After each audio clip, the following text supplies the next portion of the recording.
നമസ്കാരം. മാസ്റ്റർ കി അക്കാഡമിയുടെ മറ്റൊരു ഓൺലൈൻ ക്ലാസ്സിലേക്ക് എല്ലാവർക്കും സ്വാഗതം.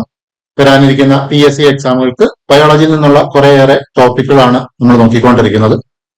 അതിനകത്ത് ഇന്ന് നമ്മൾ ഡിസ്കസ് ചെയ്യാൻ പോകുന്നത് ആരോഗ്യക്ഷേമ പ്രവർത്തനങ്ങൾ എന്ന് പറയുന്നത്, അതായത് പദ്ധതികളൊക്കെ ഒരുപാട് പരീക്ഷകൾക്ക് ചോദിക്കാറുണ്ട്. സ്ഥിരം ചോദിക്കുന്ന ബയോളജിയിൽ നിന്ന് ചോദിക്കുമ്പോൾ അതിനകത്ത് ഒരു മാർക്ക്, ഏറ്റവും കുറഞ്ഞത് ഒരു മാർക്കിന് പദ്ധതികളിൽ നിന്ന് ഉണ്ടാവും ചോദ്യം. മനസ്സിലായോ? അപ്പൊ അതൊക്കെ ഉൾപ്പെടുന്ന ആരോഗ്യക്ഷേമ പ്രവർത്തനങ്ങൾ എന്ന് പറയുന്ന ഒരു ക്ലാസ് ആണ് നമ്മൾ ഇന്ന് ഡിസ്കസ് ചെയ്യാൻ പോകുന്നത്. ഇതിനകത്ത് നമ്മൾ ഓരോ ക്ലാസ്സിലും ഒരു 10 വീതം പദ്ധതികൾ നമ്മൾ പഠിച്ചു പോകും. ഓക്കെ ആണല്ലോ? അപ്പൊ ആരോഗ്യക്ഷേമ പ്രവർത്തനങ്ങളുടെ ആദ്യത്തെ ഒരു 10 പദ്ധതികൾ നമ്മളിവിടെ പഠിക്കാൻ പോവാം. ഓക്കെ. അപ്പൊ ആരോഗ്യക്ഷേമ പ്രവർത്തനങ്ങൾ പഠിക്കുമ്പോൾ, അതായത് ഈ ഒരു പദ്ധതികൾ എന്നൊരു മേഖല പഠിക്കുമ്പോൾ നമ്മൾ എല്ലാവരും പഠിക്കുന്നതെന്ന് പറഞ്ഞു കഴിഞ്ഞാൽ ഈ നമ്മുടെ കയ്യിലുള്ള പദ്ധതികളെല്ലാം നമ്മൾ വായിക്കുന്നു. അത് വീണ്ടും ആവർത്തിച്ച് വായിച്ചാണ് നമ്മൾ റിവിഷനും കാര്യങ്ങളും എല്ലാം ചെയ്യുന്നത്. അപ്പൊ പദ്ധതികളൊക്കെ പഠിക്കാനും അത് ഓർമ്മയിൽ നിൽക്കുന്നില്ല എന്നുള്ളതുമാണ് പദ്ധതികളുമായിട്ട് ബന്ധപ്പെട്ടുള്ള പ്രശ്നം. നമ്മൾ നേരിടുന്ന ഒരു പ്രശ്നം എന്ന് പറയുന്നത് എല്ലാവർക്കും ഉള്ള പ്രശ്നമാണ്. പദ്ധതികൾ നമുക്ക് ക്വസ്റ്റ്യൻ ചോദിക്കുമ്പോൾ ചിലപ്പോൾ നമുക്ക് പദ്ധതി പറയാൻ അറിയാം. ഒരു പദ്ധതി വിവരിച്ചിട്ട് അത് ഏത് പദ്ധതിയാണ് നമ്മൾ ചോദിച്ചതെന്നുള്ളത് വന്നു കഴിഞ്ഞാൽ അത് നമ്മൾ പറയും. എന്നാൽ ക്വസ്റ്റ്യൻ പേപ്പറിനകത്ത് ഈ പദ്ധതികളുടെ വിവരണം തന്നിട്ട് 4 ഓപ്ഷനിൽ ഏത് പദ്ധതിയാണെന്ന് തിരഞ്ഞെടുക്കാൻ ചോദിച്ചു കഴിഞ്ഞാൽ നമുക്ക് പലപ്പോഴും അങ്ങോട്ടും ഇങ്ങോട്ടും തിരിഞ്ഞു മാറുണ്ട്. മനസ്സിലായോ? അപ്പൊ അതിനൊക്കെ പരിഹാരം നമുക്ക് അതൊക്കെ കുറച്ച് അത്തരം കുറെ പ്രശ്നങ്ങൾ ഒഴിവാക്കിക്കൊണ്ട് നമുക്ക് പദ്ധതികളൊക്കെ ഒന്ന് പഠിച്ചു പോകും. ഓക്കെ. ഇപ്പൊ പദ്ധതികൾ പഠിക്കുന്നതിന് മുമ്പായിട്ട് പ്രധാനമായിട്ടും ഈ പദ്ധതികൾ പഠിക്കുമ്പോൾ അതിനകത്ത് നമുക്ക് ഗുണമായിട്ടുള്ള അല്ലെങ്കിൽ നമ്മൾ എടുക്കേണ്ട ഒരു 4 or 5 വാക്കുകൾ. മനസ്സിലായോ? ഒരു പദ്ധതി തന്നു കഴിഞ്ഞാൽ നമ്മൾ അതിനകത്ത് പഠിക്കേണ്ട കുറച്ച് കാര്യങ്ങളാണ് ഉള്ളത്. എന്തൊക്കെയാ ഒരു പദ്ധതികൾ വരുമ്പോൾ പഠിക്കാനുള്ളത്? എന്താണ് ആ പദ്ധതി എന്നുള്ളത്. മനസ്സിലായോ? എന്താണ് ആ പദ്ധതി? അതാണ് എന്തെന്ന് പറയുന്നത്. ഓക്കെ. ഇനി ആർക്ക് വേണ്ടിയിട്ടാണ് ആ പദ്ധതി? ഒന്നാമത്തെ ചോദ്യം നമുക്ക് കിട്ടി, എന്താണ് ആ പദ്ധതി. രണ്ടാമത്തെ ചോദ്യം നമ്മൾ ചോദിക്കുന്നത് ആർക്കാണ് ആ പദ്ധതി. മൂന്നാമത്തെ ചോദ്യം ആര് നടപ്പിലാക്കുന്നു.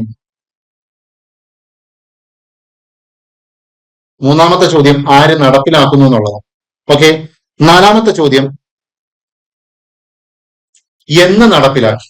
നാലാമത്തെ ചോദ്യം എന്ന് മുതൽ.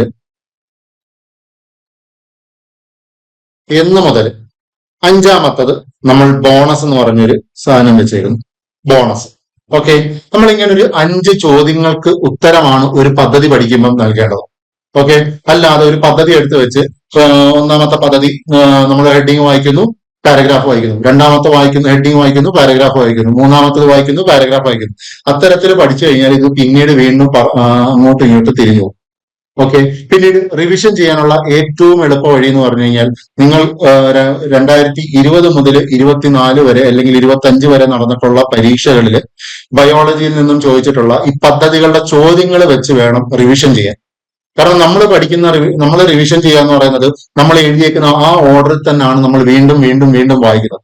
എന്നാൽ ജമ്പിൾഡ് ആയിട്ടാണ് എക്സാമിന് ചോദിക്കുന്നത്. നമ്മൾ ആദ്യം പഠിച്ചായിരിക്കും, ചിലപ്പോൾ അവസാനം പഠിച്ചായിരിക്കും എക്സാമിന് ചോദിക്കുന്നത്, ചിലപ്പോൾ ആദ്യം പഠിച്ചായിരിക്കും എക്സാമിന് ചോദിക്കുന്നത്. അപ്പൊ പരീക്ഷകൾക്ക് ചോദിക്കുന്നത് ജമ്പിൾഡ് ആയിട്ടായിരിക്കും. അപ്പൊ അതുകൊണ്ട് തന്നെ നമുക്കൊരു ക്വസ്റ്റ്യൻ തന്നു കഴിഞ്ഞാൽ അവിടെ നമുക്ക് ആ ക്വസ്റ്റ്യന്റെ ഉത്തരം പറയാൻ പറ്റിയെങ്കിൽ അതൊന്ന് ഒരു റിവിഷൻ ആവുക. അതിന്റെ കൂട്ടത്തിൽ ഒരു 3 ഓപ്ഷനിൽ 3 പദ്ധതികളും കാണും. ആ പദ്ധതികളും അങ്ങനെ ഒന്ന് മനസ്സിൽ പറഞ്ഞു നോക്കാം. മനസ്സിലായോ? ആ പദ്ധതികൾ മനസ്സിലൊന്ന് വെറുതെ ഒന്ന് പറഞ്ഞു നോക്കാം. ഇങ്ങനെ വേണം റിവിഷൻ ചെയ്യാൻ. അപ്പൊ പദ്ധതികൾ റിവിഷൻ ചെയ്യാനുള്ള എളുപ്പ വഴി എന്ന് പറയുന്നത് ചോദ്യപേപ്പറിലൂടെ പദ്ധതികൾ പഠിക്കുക എന്നുള്ളതാണ്.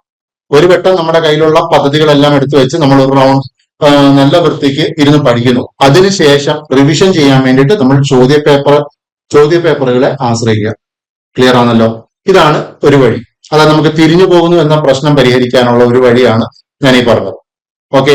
പിന്നെ പദ്ധതികൾ ഈ പറഞ്ഞ പോലെ നമ്മൾ എല്ലാവരും ചെയ്യുന്നതാണ്. എക്സാമിന്റെ തലേന്ന് വരുമ്പോഴാണ് പദ്ധതികൾ നമ്മൾ പഠിക്കുന്നത്. ഇപ്പം അടുത്ത ആഴ്ച എക്സാം ആണെങ്കിൽ അതിന്റെ ഒരു 3-4 ദിവസം മുമ്പാണ് നമ്മൾ പദ്ധതികൾ എടുത്ത് വെച്ച് പഠിക്കാൻ തുടങ്ങും. അങ്ങനെ ഒരിക്കലും ചെയ്യരുത്. നമ്മൾ മാത്സ്, ഇംഗ്ലീഷ്, മലയാളം എന്നീ വിഷയങ്ങൾ നമ്മൾ ദിവസേന പഠിക്കേണ്ട വിഷയങ്ങളാണ്. അതിന്റെ കൂട്ടത്തിൽ ഒരു 1-2 പദ്ധതികൾ വെച്ച് ദിവസേന ഒന്ന് പഠിച്ചു കഴിഞ്ഞാൽ ഇത് ഒരു ഭാരവും കൂടാതെ നമുക്ക് ഒരു സ്ട്രെയിനും ഇല്ലാതെ നമുക്ക് പഠിച്ചെടുക്കാൻ പറ്റുന്ന ഒരു സാധനമാണിത് ഈ പദ്ധതികൾ എന്ന് പറയുന്നത്. മനസ്സിലായോ? അപ്പൊ ഇതൊക്കെയാണ് പദ്ധതികൾ തിരിഞ്ഞു പോകാതിരിക്കാൻ നമുക്ക് ചെയ്യാൻ പറ്റുന്ന ചില കാര്യങ്ങൾ എന്ന് പറയുന്നത്. ഇനി പഠിക്കേണ്ട കാര്യങ്ങൾ, റിവിഷന്റെ കാര്യമാണ് ഞാനിപ്പോ പറഞ്ഞത്. ഇനി ഇത് എങ്ങനെ പഠിക്കണം എന്ന് പറഞ്ഞു കഴിഞ്ഞാൽ നമ്മൾ ഒരു പദ്ധതി എടുക്കുന്നു. അപ്പോ ആ പദ്ധതി പണ്ട് ചോദിച്ചുകൊണ്ടിരുന്നതെന്ന് പറഞ്ഞാൽ ആ പദ്ധതി വിവരിക്കുക, 4 ഓപ്ഷനിൽ ശരിയായ ഉത്തരം ഏതാണെന്ന് തിരഞ്ഞെടുക്കുക. ഇപ്പൊ അങ്ങനല്ല. ഇപ്പൊ ചോദിക്കുന്നതെന്ന് പറഞ്ഞാൽ ഒരു പദ്ധതി തന്നിട്ട് ഇന്ന പദ്ധതിയുമായി ബന്ധപ്പെട്ടതിൽ അല്ലെങ്കിൽ താഴെ കൊടുത്തിരിക്കുന്ന പ്രസ്താവനകളിൽ ഇന്ന പദ്ധതിയുമായി ബന്ധപ്പെട്ട പ്രസ്താവനകൾ ഏതെല്ലാം, ശരിയായ പ്രസ്താവനകൾ ഏതെല്ലാം, അല്ലെങ്കിൽ തെറ്റായ പ്രസ്താവനകൾ ഏതെല്ലാം. ഇപ്പൊ പദ്ധതികളെ കുറിച്ച് കുറെ കൂടി ആഴത്തിൽ പഠിക്കേണ്ട ഒരു സ്റ്റേജിലേക്കാണ് നമ്മൾ ഇനി അങ്ങോട്ട് പോയിക്കൊണ്ടിരിക്കുന്നത്. ഓക്കെ, അതുകൊണ്ട് തന്നെ ഒരു പദ്ധതി എടുത്തു കഴിഞ്ഞാൽ പ്രധാനമായിട്ടും 5 ചോദ്യങ്ങൾക്ക് ഉത്തരം നിങ്ങൾക്ക് നൽകാൻ പറ്റുന്നു എന്ന് ഉറപ്പുവരുത്തുക. എല്ലാ പദ്ധതികൾക്കും നമ്മൾ ഈ 5 ചോദ്യങ്ങൾ വരണമെന്നില്ല. എന്നാലും നമ്മൾ പ്രധാനമായിട്ടും 5 ചോദ്യങ്ങൾക്ക് ഉത്തരം നൽകാൻ കഴിയുന്നു എന്നുള്ളത് ഉറപ്പുവരുത്തുക. ആ 5 ചോദ്യങ്ങളാണ് എന്ത്, ആർക്ക്, ആർക്ക് വേണ്ടി, ആര് നടപ്പിലാക്കുന്നു, എന്ന് മുതൽ ബോണസ്. ഇങ്ങനെ 5 ചോദ്യങ്ങൾക്ക് ഉത്തരമാണ് നമ്മൾ ഓരോ പദ്ധതിയിലും പറയുന്നത്. ഓക്കെ ആണല്ലോ? അപ്പൊ എന്താ ചോദ്യം? എന്ത്, ആർക്ക്, ആര് നടപ്പിലാക്കുന്നു, എന്ന് മുതൽ ബോണസ് എന്താണ്. ഓക്കെ, ഈ കാര്യങ്ങളൊക്കെയാണ്, ഈ ഒരു കാര്യങ്ങൾ പറഞ്ഞുകൊണ്ടാണ് നമ്മൾ ഈ ഒരു ടോപ്പിക് തുടങ്ങാൻ പോകുന്നത്. ഓക്കെ, പരമാവധി പഠിക്കുമ്പം ക്വസ്റ്റ്യനിൽ തന്നേക്കുന്ന പദ്ധതിയുടെ പേരുണ്ടല്ലോ, ആ പേരും നമ്മുടെ ഉത്തരവായിട്ട് ഒന്ന് കണക്ട് ചെയ്ത് ഒന്ന് ലൈവാക്കി നിർത്തി കഴിഞ്ഞാൽ നിങ്ങൾ ഇത് മറക്കത്തില്ല. തിരിഞ്ഞു പോകുന്നതിനകത്തൊക്കെ നമുക്ക് പരിഹാരം കാണാൻ പറ്റുന്നതാണ്. ഓക്കെ, ഇപ്പൊ നമുക്ക് ഓരോ ടോപ്പിക് വെച്ച് തുടങ്ങാം, ഓരോ പദ്ധതികൾ വെച്ച് തുടങ്ങാം. നമ്മളൊരു 10 പദ്ധതികൾ ഇപ്പൊ പഠിക്കാൻ പോവുകയാണ്. ഒന്നാമത്തെ പദ്ധതി സ്നേഹ സാന്ത്വനം. സ്നേഹ സാന്ത്വനം.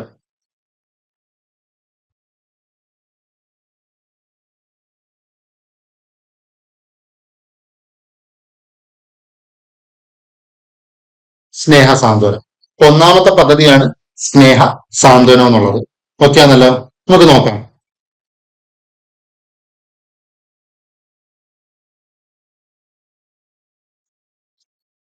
ഓക്കെ, അപ്പൊ സ്നേഹ സാന്ത്വനം, നമ്മൾ അതിൽ നിന്ന് സാന്ത്വനം എന്ന വാക്ക് എടുത്തുകൊണ്ട് നമ്മൾ പഠിക്കുക.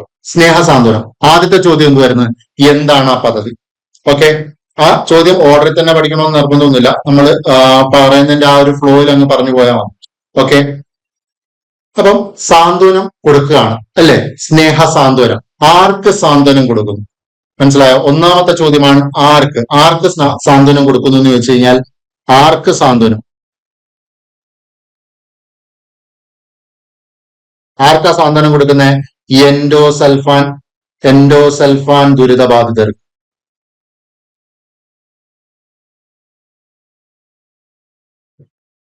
എൻഡോസൾഫാൻ ദുരിതബാധിതർക്ക് സാന്ത്വനം നൽകുന്ന പദ്ധതിയാണെന്ത്? സ്നേഹ സാന്ത്വനം എന്ന് പറയുന്നത്. മനസ്സിലായോ? ആർക്ക് സാന്ത്വനം കൊടുക്കുന്നു? എൻഡോസൾഫാൻ ദുരിതബാധിതർക്ക് സാന്ത്വനം കൊടുക്കുന്നു. ബാക്കി കഥകളെല്ലാം നമുക്കറിയാവുന്നതാണ്. അതിനകത്ത് ഉറപ്പായിട്ടുണ്ടാവും കാസർഗോഡ് ജില്ലയിലെ എൻഡോസൾഫാൻ ദുരിതബാധിതർക്ക് പ്രതിമാസം പെൻഷൻ നൽകുന്ന പദ്ധതി എന്നൊക്കെ പറഞ്ഞ് വലിച്ചു നീട്ടി കൊടുത്തിട്ടുണ്ടാവും. അതൊന്നും നമുക്ക് എടുക്കണ്ട, ആ സെന്റൻസുകളൊന്നും വേണ്ട. നമുക്കാകെ വേണ്ടുന്ന വാക്ക് എൻഡോസൾഫാൻ ദുരിതബാധിതർ. PSC പഠിക്കുന്ന ഏതൊരു ഉദ്യോഗാർത്ഥിക്കും അറിയാവുന്ന ഒരു ചോദ്യമാണ്. കേരളത്തിൽ എൻഡോസൾഫാൻ ദുരിതബാധിതമായിട്ടുള്ള ജില്ല ഏതെന്ന് ചോദിച്ചു കഴിഞ്ഞാൽ നമുക്ക് പണ്ട് മുതലേ ചോദിക്കുന്ന ചോദ്യമാണ്. എന്താ? കാസർഗോഡ് എന്നുള്ളത്. ഓക്കെ ആണേ? അപ്പൊ അതൊന്നും നമ്മൾ ഇനി ആവർത്തിച്ച് വായിക്കേണ്ട കാര്യങ്ങളല്ല. ഓക്കെ, അപ്പം ആർക്ക് വേണ്ടിയിട്ട് ഈ പദ്ധതി? ആർക്ക് സാന്ത്വനം കൊടുക്കുന്നു? എൻഡോസൾഫാൻ ദുരിതബാധിതർക്ക് സാന്ത്വനം കൊടുക്കുന്നു. എങ്ങനെ സാന്ത്വനം കൊടുക്കുന്നത്? എങ്ങനെയാണ് സാന്ത്വനം കൊടുക്കുന്നത്? ഒന്ന്, എങ്ങനെ അല്ലെങ്കിൽ എന്ത് സാന്ത്വനം? നമ്മുടെ ചോദ്യങ്ങൾ വെച്ച് തന്നെ പോവാം. എന്ത് സാന്ത്വനം കൊടുക്കുന്നു? എന്ത് സാന്ത്വനം കൊടുക്കുന്നു? കിടപ്പ് രോഗികൾക്ക് ഒരു 2000 രൂപ പ്രതിമാസം 2000 രൂപയുടെ ഒരു സാന്ത്വനം കൊടുക്കുന്നു. മനസ്സിലായോ? കിടപ്പ് രോഗികളാകുമ്പം എത്ര കൊടുക്കുന്നു? 2000 പെർ മന്ത് കൊടുക്കുന്നു. മനസ്സിലായോ? പ്രതിമാസം 2000 രൂപയുടെ ഒരു സാന്ത്വനം കൊടുക്കുന്നു. ഓക്കെ, ഇനി സാധാരണ രോഗികളാണെങ്കിൽ പ്രതിമാസം 1000 രൂപ ധനസഹായം കൊടുക്കുന്നു, സാന്ത്വനം കൊടുക്കുന്നു. മനസ്സിലായോ? ഇനി ബാധിച്ച വീട്ടിലെ കുട്ടികൾക്കാണെങ്കിൽ വിദ്യാഭ്യാസ ധനസഹായം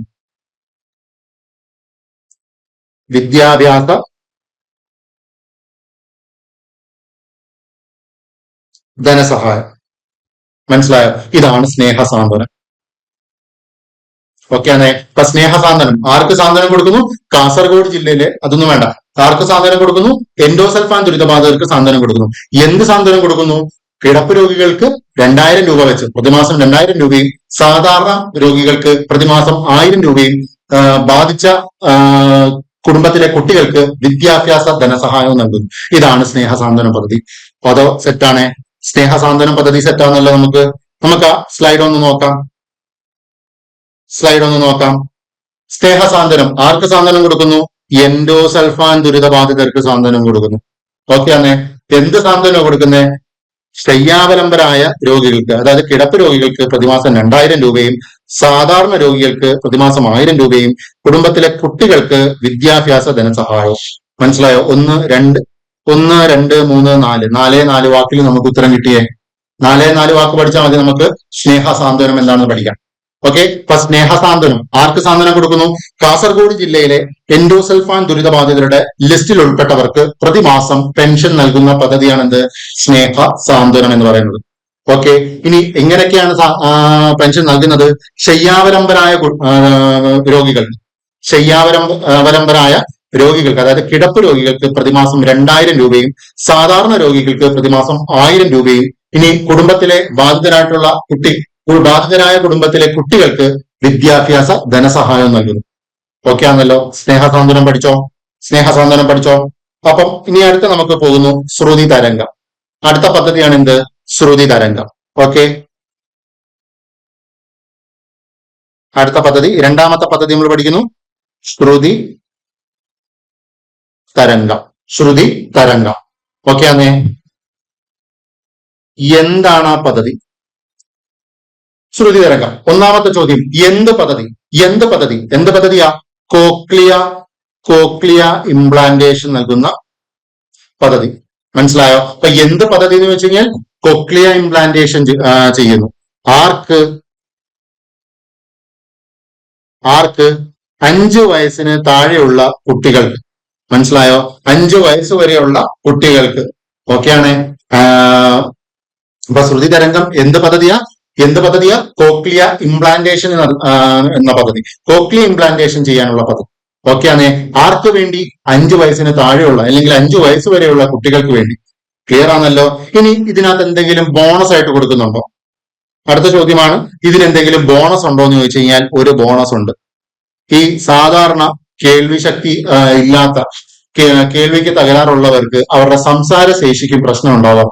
മനസ്സിലായോ? കേൾക്കാൻ ബുദ്ധിമുട്ടുള്ളവർക്ക് സ്വാഭാവികമായിട്ടും അവർക്ക് സംസാര ശേഷിയിലും പ്രശ്നം ഉണ്ടാവും. അപ്പം ഒരു ഓഡിയോ വെർബൽ ഹാബിലിറ്റേഷൻ എന്ന സംവിധാനത്തിലൂടെ സംസാര ശേഷിയും വീണ്ടെടുത്ത് നൽകുന്നു. മനസ്സിലായോ? നമ്മൾ സ്ഥിരം പഠിക്കുന്ന സ്ഥിരം പഠിക്കുന്ന ഫാക്ടുകൾ വെച്ച് നോക്കുവാണെങ്കിൽ നമുക്ക് ശ്രുതി തരംഗത്തെ പറ്റി എന്തുമാത്രം അറിയാം? കേൾവി വൈകല്യമുള്ളവർക്ക് കോക്ലിയ ഇംപ്ലാന്റേഷൻ നൽകുന്നു. അതിനകത്ത് ഒരു സ്റ്റേറ്റ്മെന്റ് ആയിട്ട് സംസാരശേഷി വീണ്ടെടുത്ത് നൽകുന്നു എന്ന് കൊടുത്തു കഴിഞ്ഞാൽ സ്വാഭാവികമായിട്ടും അത് മാത്രം പഠിക്കുന്നവരാണെങ്കിൽ അത് ഉത്തരം തെറ്റെന്നുള്ള രീതിയിൽ നമ്മൾ കൊടുക്കും. മനസ്സിലായോ? അപ്പം ഓർക്കുക, ശ്രുതി തരംഗം എന്താണ് പദ്ധതി? കോക്ലിയ ഇംപ്ലാന്റേഷൻ നൽകുന്ന പദ്ധതി. കോക്ലിയ ഇംപ്ലാന്റേഷൻ ചെയ്യുന്ന പദ്ധതി. ആർക്ക് വേണ്ടി? 5 വയസ്സ് വരെയുള്ള കുട്ടികൾക്ക് വേണ്ടി. ആർക്ക് വേണ്ടി? 5 വയസ്സ് വരെയുള്ള കുട്ടികൾക്ക് വേണ്ടി. ക്ലിയർ ആണല്ലോ. ഇനി ബോണസ് എന്തെങ്കിലും ഉണ്ടോ? ബോണസ് ഉണ്ട്. എന്തോ ബോണസ്? ഓഡിയോ വെർബൽ ഹാബിലിറ്റേഷനിലൂടെ. എന്താ? Audio verbal habilitation.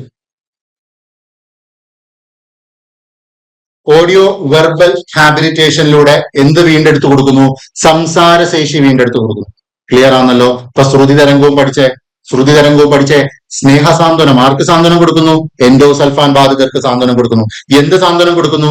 കിടപ്പ് രോഗികൾക്ക് പ്രതിമാസം 2000 രൂപ, സാധാരണ രോഗികൾക്ക് പ്രതിമാസം 1000 രൂപ, ബാധിച്ച വീട്ടിലെ കുട്ടികൾക്ക് വിദ്യാഭ്യാസ ധനസഹായം. ഓക്കെ ആണല്ലോ. രണ്ടാമത് നമ്മൾ പഠിക്കുന്നു ശ്രുതി തരംഗം. എന്താണ് ആ പദ്ധതി? കോക്ലിയ ഇംപ്ലാന്റേഷൻ നടത്തുന്ന പദ്ധതി. ആർക്ക് വേണ്ടിയാണ് ആ പദ്ധതി? 5 വയസ്സ് വരെയുള്ള കുട്ടികൾക്കാണ് ആ പദ്ധതി. ഓക്കെ ആണ്. ഇനി ബോണസ് എന്തെങ്കിലും ഉണ്ടോ? ഉണ്ട്. ഓഡിയോ വെർബൽ ഹാബിലിറ്റേഷനിലൂടെ സംസാരശേഷി വീണ്ടെടുത്ത് നൽകുന്നു. ക്ലിയർ ആണല്ലോ. ശ്രുതി തരംഗം പഠിച്ചു കഴിഞ്ഞാൽ ഉറപ്പായിട്ടും അത് കഴിഞ്ഞ് പഠിക്കേണ്ട പദ്ധതി ഏതാന്ന് വെച്ച് കഴിഞ്ഞാൽ ധ്വനി ആണ്. ശ്രുതി തരംഗം കഴിഞ്ഞാൽ ഉറപ്പായിട്ടും പഠിക്കേണ്ട പദ്ധതി ഏതാ? ധ്വനിയാണ്. കാരണം കോക്ലിയ ഇംപ്ലാന്റേഷൻ കഴിഞ്ഞാൽ എന്ത് കൊടുക്കണം? അതിന്റെ തുടർ ചികിത്സ കൊടുക്കണം. ഓക്കെ ആണ്. കോക്ലിയ ഇംപ്ലാന്റേഷൻ കഴിഞ്ഞ് കഴിഞ്ഞാൽ പിന്നെന്ത് കൊടുക്കണ്ടേ? അതിന്റെ തുടർ ചികിത്സയാണ്. അപ്പൊ കോക്ലിയ ഇംപ്ലാന്റേഷന് ശേഷം തുടർ ചികിത്സയ്ക്കുള്ള പദ്ധതി ക്ലിയർ ആണല്ലോ. കോക്ലിയ ഇംപ്ലാന്റേഷൻ കഴിഞ്ഞ കുട്ടികൾക്ക് തുടർ ചികിത്സ നൽകുന്ന പദ്ധതിയാണ് എന്ത്?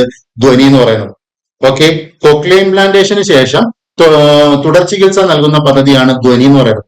കോക്ലിയ ഇംപ്ലാന്റേഷൻ മാത്രം ചോദിച്ചു കഴിഞ്ഞാൽ ശ്രുതി തരംഗമാണ്. ആർക്കാ? 5 വയസ്സിന് താഴെയുള്ള കുട്ടികൾ. ഓക്കെയാണ്. ഇനി 5 വയസ്സിന് താഴെയുള്ള കുട്ടികൾ ഇവർക്ക് കോക്ലിയ ഇംപ്ലാന്റേഷന് ശേഷം എന്ത് കൊടുക്കണം? തുടർ ചികിത്സ കൊടുക്കണം. അപ്പൊ അത് വേറൊരു പദ്ധതിയിലാണ്. ഏത് പദ്ധതിയാ? ധ്വനിയിലാണ്. കോക്ലിയ ഇംപ്ലാന്റേഷൻ കഴിഞ്ഞ് കഴിഞ്ഞാൽ പിന്നെ എന്ത് ചെയ്യും? നമുക്ക് ശബ്ദം നല്ല ധ്വനിയായിട്ട് കേൾക്കാൻ പറ്റും, അല്ലേ? നല്ലപോലെ കേൾക്കാൻ പറ്റും. അപ്പൊ ധ്വനി എന്താണെന്ന് ചോദിച്ചു കഴിഞ്ഞാൽ എന്ത് പറ്റും? ആ തുടർ ചികിത്സ പദ്ധതിയാണ് എന്ത്? ധ്വനി എന്ന് പറയുന്നത്. ക്ലിയർ ആണല്ലോ. എന്നാൽ നിലവിൽ ഈ ശ്രുതി തരംഗവും ധ്വനിയും മറ്റൊരു പദ്ധതിയിൽ ലയിപ്പിച്ചു വെച്ചിട്ട് ഉണ്ട്. അതാണ് കാതോരം പദ്ധതി. ഏതാ? ശ്രുതി തരംഗം പദ്ധതിയും ധ്വനി പദ്ധതിയും രണ്ടും കൂടെ ലയിപ്പിച്ച ഒരു പദ്ധതിയാണ് എന്ത്? കാതോരം പദ്ധതി. മനസ്സിലായോ? ഒരിടത്ത് നമ്മൾ കോക്ലിയ ഇംപ്ലാന്റേഷൻ എന്ന് പറഞ്ഞു, മറ്റൊരിടത്ത് തുടർ ചികിത്സ എന്ന് പറഞ്ഞു. അപ്പൊ ഇതെന്തായിരിക്കും? കോമൺ ആയിട്ട് കേൾവി വൈകല്യം. എന്തുവാ കോമൺ ആയിട്ട് എന്ത് പറയുന്നു? കേൾവി വൈകല്യം എന്ന് പറയുന്നു. ക്ലിയർ ആണോ? ഇതാണ് 3 പദ്ധതികൾ നമ്മൾ പഠിച്ചത്. ഒറ്റയടിക്ക് നമ്മൾ 3 പദ്ധതികൾ പഠിച്ചു കഴിഞ്ഞു. ഓക്കെ ആണ്. എന്തൊക്കെയാ? ശ്രുതി തരംഗം പദ്ധതി, ധ്വനി പദ്ധതി, കാതോരം പദ്ധതി. ഓക്കെ ആണ്. ഈ കാതോരം പദ്ധതി ആര് നടപ്പിലാക്കുന്നു എന്ന് ചോദിച്ചു കഴിഞ്ഞാൽ കേരള സാമൂഹിക മിഷനും കേരള ആരോഗ്യ മിഷനും. ആരൊക്കെ ചേർന്ന് നടപ്പിലാക്കുന്നത്? കേരള സാമൂഹിക മിഷനും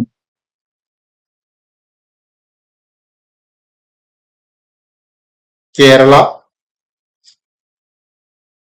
ആരോഗ്യ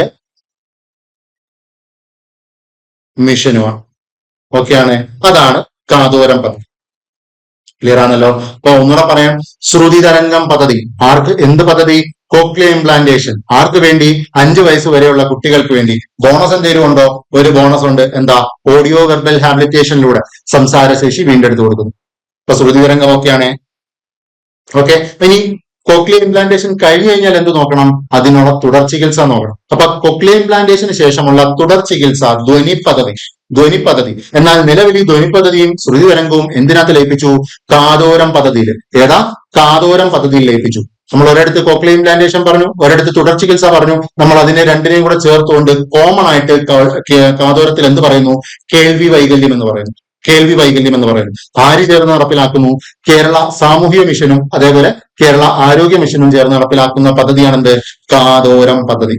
സെറ്റാണല്ലോ. അപ്പൊ 4 പദ്ധതികൾ നമ്മൾ പഠിച്ചു കഴിഞ്ഞു. ഓക്കെ. നമുക്ക് അവസാനം പഠിച്ച ഈ 3 പദ്ധതിയുടെ സ്ലൈഡ് ഒന്ന് നോക്കാം.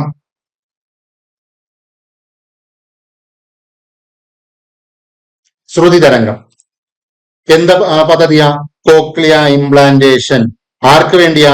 5 വയസ്സ് വരെ പ്രായമുള്ള. ഇതിന്റെ ബോണസ് എന്താ? ഓഡിയോ വെർബൽ ഹാബിലിറ്റേഷനിലൂടെ സംസാരശേഷി ലഭ്യമാക്കുന്നു. ഓക്കെ. ഇനി ഇതിന്റെ ഒരു കണ്ടീഷൻ പറഞ്ഞേക്കുന്നതാണ്. പ്രതിവർഷം 2 ലക്ഷം വരെ കുടുംബ വരുമാനമുള്ള കുട്ടികൾക്കാണ് ഇത് കൊടുക്കുന്നത്. പ്രതിവർഷം 2 ലക്ഷം വരെയാണ് കുടുംബ വരുമാനമെങ്കിൽ ആ കുടുംബത്തിലെ കുട്ടികൾക്കാണ് എന്ത് കൊടുക്കുന്നത്? ശ്രുതി തരംഗം കൊടുക്കുന്നത്. അപ്പം ആർക്കാണ് ഈ പദ്ധതി എന്ന് ചോദിക്കുമ്പോൾ 2 ഉത്തരങ്ങളുണ്ട്. ആർക്കൊക്കെയാ? ഒന്ന് 5 വയസ്സ് വരെയുള്ള കുട്ടികൾ. എന്നാൽ ആ 5 വയസ്സ് വരെയുള്ള കുട്ടികൾ എവിടെ ആയിരിക്കണം? പ്രതിവർഷം 2 ലക്ഷം രൂപ വരെ കുടുംബ വരുമാനമുള്ള കുടുംബത്തിലെ കുട്ടികളായിരിക്കണം. അവർക്കാണ് ശ്രുതി തരംഗം പദ്ധതി വരുന്നത്. സെറ്റാണല്ലോ. ഇത് കഴിഞ്ഞ് നമ്മൾ പഠിക്കുന്നത് എന്താ? തുടർ ചികിത്സാ പദ്ധതിയാണ്. ഓക്കെ. ഇപ്പൊ ശ്രുതി തരംഗം 5 വയസ്സ് വരെ പ്രായമുള്ള ശ്രവണ വൈകല്യമുള്ളവർക്ക് കോക്ലിയ ഇംപ്ലാന്റേഷൻ സർജറിയിലൂടെ കേൾവിശക്തി ലഭ്യമാക്കുന്ന പദ്ധതിയാണ് എന്ത്? ശ്രുതി തരംഗം. ഇതിനെ തുടർന്ന് ഓഡിയോ വെർബൽ ഹാബിലിറ്റേഷനിലൂടെ സംസാരശേഷിയും ലഭ്യമാക്കുന്നു. പ്രതിവർഷം 2 ലക്ഷം വരെ കുടുംബ വരുമാനമുള്ള കുട്ടികൾക്കാണ് എന്ത് നൽകുന്നത്? ശ്രുതി തരംഗം പദ്ധതിയിൽ ഉൾപ്പെടുത്തുന്നത്. ക്ലിയർ ആണല്ലോ. ഇനി ഇതിന് ശേഷമുള്ള, അതായത് കോക്ലിയ ഇംപ്ലാന്റേഷൻ കഴിഞ്ഞ കുട്ടികൾക്ക് ഇവിടെ നമ്മൾ എന്താക്കി കൊടുക്കുന്നത്? കോക്ലിയ ഇംപ്ലാന്റേഷൻ കഴിഞ്ഞ കുട്ടികൾക്ക് തുടർ ചികിത്സാ സഹായം നൽകുന്ന പദ്ധതിയാണ് എന്ത്? ധ്വനി. ഓക്കെ ആണല്ലോ. അപ്പം കോക്ലിയ ഇംപ്ലാന്റേഷൻ കഴിഞ്ഞ കുട്ടികൾക്ക് തുടർ ചികിത്സാ സഹായം നൽകുന്ന പദ്ധതിയാണ് ധ്വനി. നിലവിൽ ശ്രുതി തരംഗവും ധ്വനിയും ലയിപ്പിച്ച് കാതോരം പദ്ധതിയിൽ ചേർന്നു. കാതോരത്തിൽ എന്ത് പറയുന്നു? നവജാത ശിശുക്കളുടെ കേൾവി വൈകല്യം കണ്ടുപിടിച്ച് സൗജന്യ ചികിത്സ നൽകുന്നതിനായി കേരള സാമൂഹിക മിഷനും കേരള ആരോഗ്യ മിഷനും ചേർന്ന് നടപ്പിലാക്കുന്ന പദ്ധതിയാണെന്ത്? കാതോരം പദ്ധതി. കാതോരം പദ്ധതി. ഓക്കെ, ഇപ്പൊ 4 പദ്ധതികൾ നമ്മൾ പഠിച്ചു കഴിഞ്ഞു. 4 പദ്ധതികൾ എല്ലാവർക്കും സെറ്റ് ആണല്ലോ. ഇനി അടുത്ത പദ്ധതിയിലേക്ക് നമ്മൾ പോകുന്നു. വയോമിത്രം പദ്ധതി. അടുത്ത പദ്ധതിയാണ് വയോമിത്രം പദ്ധതി. ഓക്കെ, അടുത്ത പദ്ധതിയാണ് വയോമിത്രം.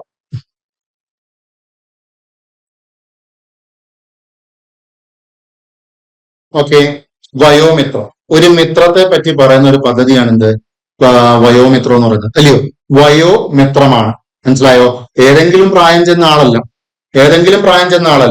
ഇവിടെ ഒരു മിത്രത്തിന് സ്പെസിഫിക് ആയിട്ട് പറയുന്നുണ്ട് 65 വയസ്സിന് മുകളിലുള്ള. ഏത് മിത്രമാ? ആ മിത്രത്തിന്റെ വയസ്സിന്റെ പ്രായം എത്രയാന്ന് ചോദിച്ചാൽ 65 വയസ്സ്. അപ്പം 65 വയസ്സിന് പ്രായമുള്ള നഗരപ്രദേശങ്ങളിൽ താമസിക്കുന്നവർക്ക് എന്ത് കൊടുക്കുന്നു? നമ്മുടെ ഈ മിത്രങ്ങളാണ് എന്ത് കൊടുക്കുന്നത്? ഈ പറഞ്ഞ സൗജന്യമായിട്ട് കൗൺസിലിംഗ്, സൗജന്യമായിട്ട് നമ്മളെ ഹോസ്പിറ്റലിൽ കൊണ്ടുപോകും, നമുക്ക് മരുന്ന് മേടിച്ചു തരും. അതൊക്കെ ചെയ്യും നമ്മുടെ മിത്രങ്ങളാണ്. ജസ്റ്റ് ഒന്ന് ചിന്തിച്ചാൽ മതി. മനസ്സിലായോ? അപ്പം അതൊന്നും ഓർത്താൽ മതി. ഏത് മിത്രത്തെ പറ്റിയാ ഇവിടെ പറയുന്നത്? 65 വയസ്സ് കഴിഞ്ഞ ഒരു മിത്രത്തെ പറ്റിയാ പറയുന്നത്. സ്വാഭാവികമായിട്ടും ആ മിത്രത്തിന് എന്ത് സഹായമാണ് നമ്മൾ കൊടുക്കാൻ പറ്റുന്നത്? നമുക്ക് സൗജന്യമായിട്ട് കൗൺസിലിംഗ് കൊടുക്കാം, സൗജന്യമായിട്ട് മരുന്ന് കൊടുക്കാം, സൗജന്യ ചികിത്സ കൊടുക്കാം. ഇതൊക്കെയാണ് ഒരു മിത്രം എന്ന നിലയ്ക്ക് നമുക്ക് ചെയ്യാൻ പറ്റുന്നത്. മനസ്സിലായല്ലോ? അപ്പം അത് വെച്ചൊന്ന് കണക്ട് ചെയ്ത് പഠിച്ചേ. വയോമിത്രം പദ്ധതി. വയോമിത്രം പദ്ധതി ഏത് മിത്രത്തെ പറ്റി പറയുന്നു? 65 വയസ്സ് കഴിഞ്ഞ മിത്രത്തെ പറ്റി പറയുന്നു.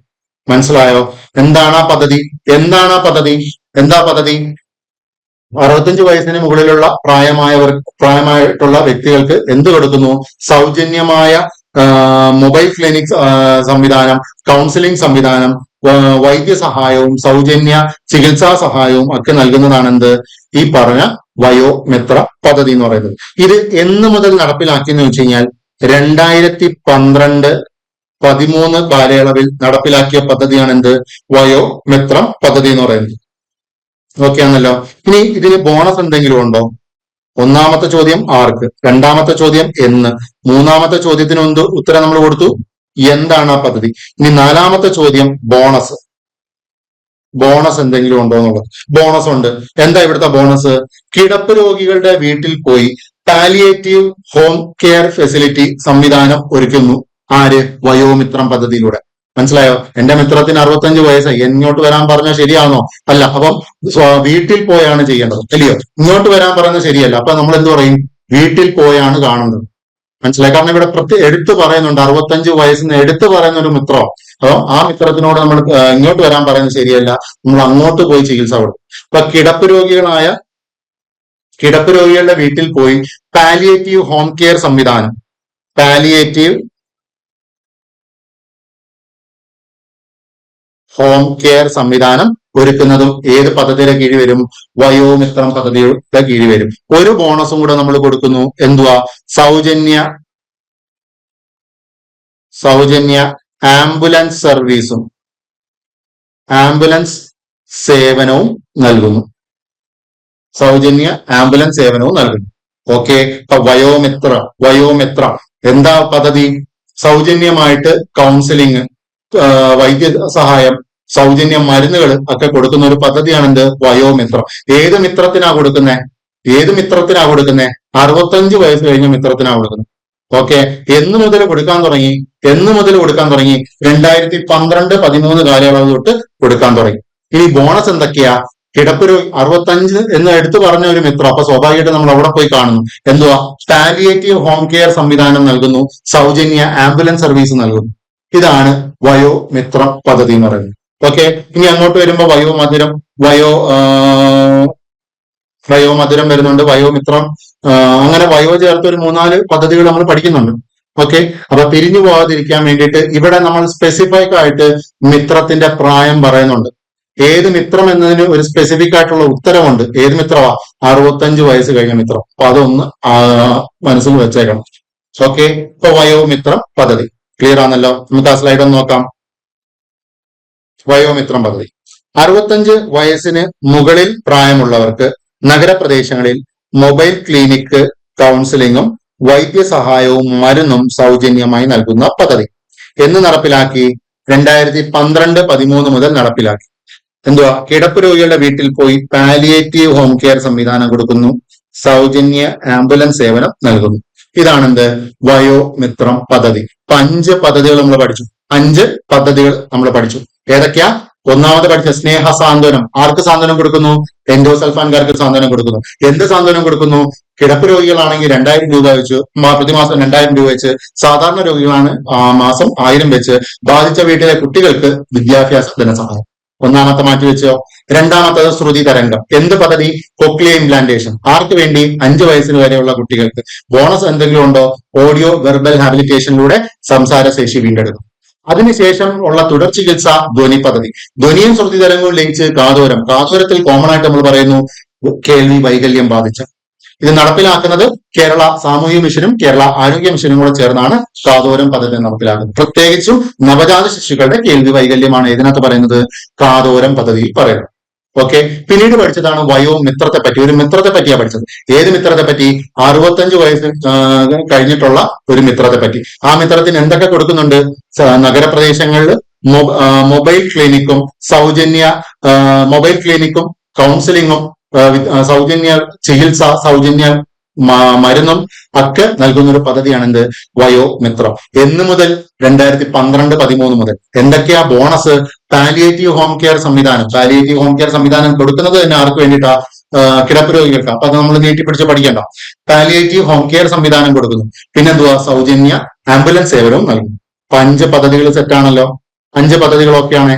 ഇനി 6ാമത്തെ പദ്ധതി നമ്മൾ പഠിക്കുന്നു, സമാശ്വാസം പദ്ധതി. 6ാമത്തെ പദ്ധതിയാണ് ഏത്? സമാശ്വാസം പദ്ധതി. ഓക്കെ. സമാശ്വാസം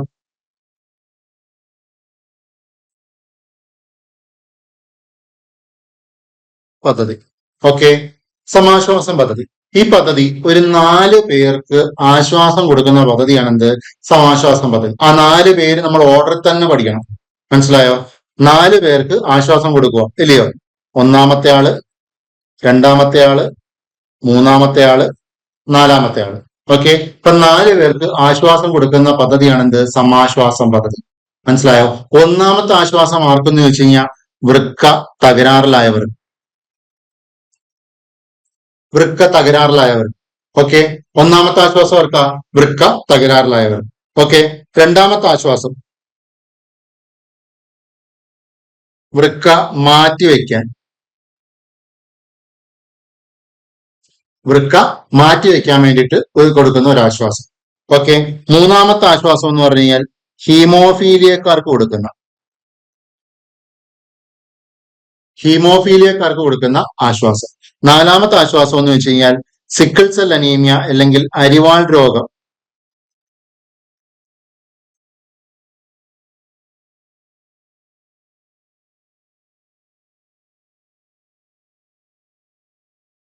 സിക്കിൾ സെൽ അനീമിയ ബാധിച്ചവർക്ക് കൊടുക്കുന്ന ആശ്വാസം. ഇതാണ് 4 പേർക്ക് കൊടുക്കുന്ന ആശ്വാസം. ഇത് 4 ആയിട്ട് പഠിച്ചോണം. ഓർഡറിൽ തന്നെ പഠിച്ചോണം. കാരണം ചോദിക്കുന്നത് സമാശ്വാസം 1, സമാശ്വാസം 2, സമാശ്വാസം 3, സമാശ്വാസം 4 പദ്ധതി എന്ന് പറഞ്ഞായിരിക്കും ചോദിക്കുന്നത്. അപ്പൊ അത് ഓർഡറിൽ തന്നെ നമ്മൾ അറിഞ്ഞിരിക്കും. ഓക്കെ. അപ്പൊ ഒന്നാമത്തെ ആശ്വാസം ആർക്കാ? വൃക്ക തകരാറിലായവർ. രണ്ടാമത്തെ ആശ്വാസം ആർക്കാ? വൃക്ക മാറ്റിവെക്കാൻ. മൂന്നാമത്തെ ആശ്വാസം ആർക്കാ? ഹീമോഫീലിയക്കാർ. 4ാമത്തെ ആശ്വാസം ആർക്കാ? അരിവാൾ രോഗം ബാധിച്ചവർ. ഓക്കെ ആണേ. ഇതിനകത്ത് വൃക്ക തകരാറും വൃക്ക മാറ്റിവെക്കലും ഒക്കെ ആയിട്ട് ബന്ധപ്പെട്ട് നമ്മൾ കുറെ കാര്യങ്ങൾ പഠിച്ചിട്ടുണ്ട്. 2 വൃക്കകളും തകരാറിലാവുന്ന അവസ്ഥയാണ് എന്ത്? യുറീമിയ എന്നുള്ളത് നമ്മൾ പഠിച്ച വിസർജന വ്യവസ്ഥ പഠിച്ചപ്പോൾ അതിനകത്ത് പറഞ്ഞ കാര്യങ്ങളാണ്. 2 വൃക്കകളും തകരാറിലാവുന്ന അവസ്ഥയാണ് എന്ത്? യുറീമിയ എന്ന് പറയുന്നത്.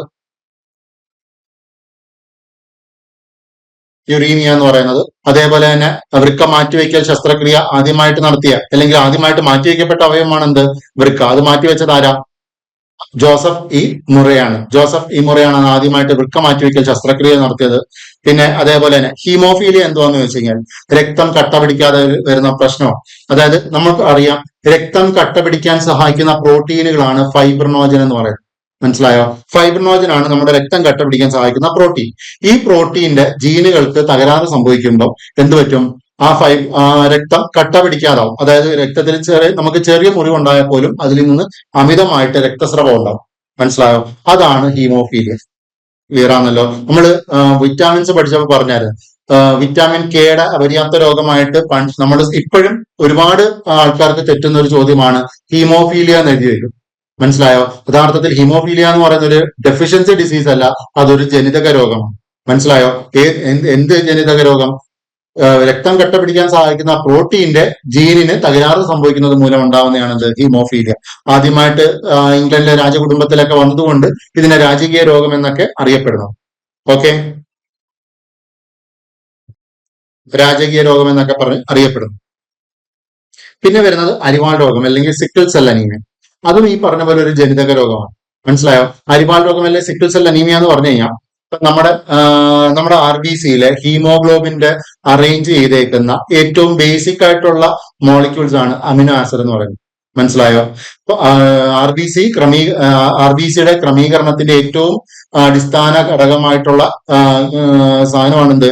Amino acid. ഈ അമിനോ ആസിഡുകളുടെ ഘടനയിൽ വ്യത്യാസം വരും. മനസ്സിലായോ? അമിനോ ആസിഡിന്റെ ഘടനയിൽ ജീൻ തകരാറ് മൂലം അമിനോ ആസിഡുകളുടെ ഘടനയിൽ മാറ്റം വരും.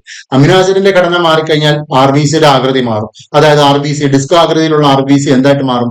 അരിവാൾ പോലെ വളയാൻ തുടങ്ങും.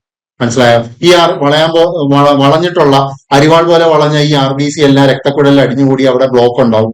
ബ്ലോക്ക് ഉണ്ടായി കഴിഞ്ഞാൽ രക്തപ്രവാഹം നടക്കത്തില്ല. രക്തപ്രവാഹം നടന്നില്ലെങ്കിൽ ഓക്സിജന്റെ ട്രാൻസ്പോർട്ടേഷൻ നടക്കത്തില്ല. അങ്ങനെ ഓക്സിജന്റെ ഷോർട്ടേജ് ഉണ്ടാവും. പല ഭാഗങ്ങളിലും ഓക്സിജൻ ഷോർട്ടേജ് ഉണ്ടാവും. മനസ്സിലായോ? അതാണ് അരിവാൾ രോഗം എന്ന് പറയുന്നത്. ക്ലിയർ ആണോ? അപ്പൊ ഇതിനകത്ത് നമ്മൾ എക്സ്ട്രാ ആയിട്ട് പറഞ്ഞത് ഓരോ രോഗങ്ങൾ എന്തൊക്കെയാണെന്നുള്ളത്. നമ്മൾ പദ്ധതിയിലേക്ക് തിരിച്ചു വരാം. സമാശ്വാസം പദ്ധതി 4 പേർക്ക് ആശ്വാസം നൽകുന്നു. ഒന്നാമത്തെ ആശ്വാസം വൃക്ക തകരാറിലായവർക്ക്, രണ്ടാമത്തെ ആശ്വാസം വൃക്ക മാറ്റിവെക്കാൻ വേണ്ടിയിട്ട്, മൂന്നാമത്തെ ആശ്വാസം ഹീമോഫീലിയക്കാർക്ക്, നാലാമത്തെ ആശ്വാസം അരിവാൾ രോഗം ബാധിച്ചത്. ഓക്കെ, ആശ്വാസം കൊടുക്കുന്നു എന്ന് പറഞ്ഞു. എന്താശ്വാസം? വൃക്ക തകരാറിലായവർക്ക് പ്രതിമാസം 1100 രൂപയുടെ ആശ്വാസം കൊടുക്കുന്നു. മനസ്സിലായോ? എന്തിനാ? ഡയാലിസിസ് ഒക്കെ ചെയ്യാൻ വേണ്ടിയിട്ട് പ്രതിമാസം 1100 രൂപയുടെ ധനസഹായമാണ് നൽകുന്നത്. ഓക്കെ ആണല്ലോ. ഇനി വൃക്ക മാറ്റിവെക്കാൻ വേണ്ടിയിട്ട്, വൃക്ക മാത്രമല്ല വൃക്കയും കരളും ഒക്കെ മാറ്റിവെക്കാൻ വേണ്ടിയിട്ട് എത്ര രൂപയുടെ ധനസഹായം കൊടുക്കുന്നു? എന്താശ്വാസം കൊടുക്കുന്നത്? ഒരു 1000 രൂപയുടെ ആശ്വാസം കൊടുക്കുന്നു. 1000 രൂപയുടെ ആശ്വാസം കൊടുക്കുന്നു. ഇനി ഹീമോഫീലിയ ബാധിച്ചവർക്ക് ചികിത്സയ്ക്ക് വേണ്ടിയിട്ട് ഒരു 1000 രൂപയുടെ ആശ്വാസം കൊടുക്കുന്നു. മനസ്സിലായോ? ഇനി അരിവാൾ രോഗം ബാധിച്ച ആൾക്കാർക്ക് 2000 രൂപയുടെ ഒരു ആശ്വാസം കൊടുക്കുന്നു. ഓക്കെ, ഇപ്പൊ എന്താശ്വാസം കൊടുത്തു എന്ന് നമുക്ക് അറിയാം. എന്താശ്വാസമാ? ആർക്ക് ആശ്വാസം കൊടുത്തു? വൃക്ക തകരാറിലായവർക്ക്. എന്ത് കൊടുത്തു? 1100.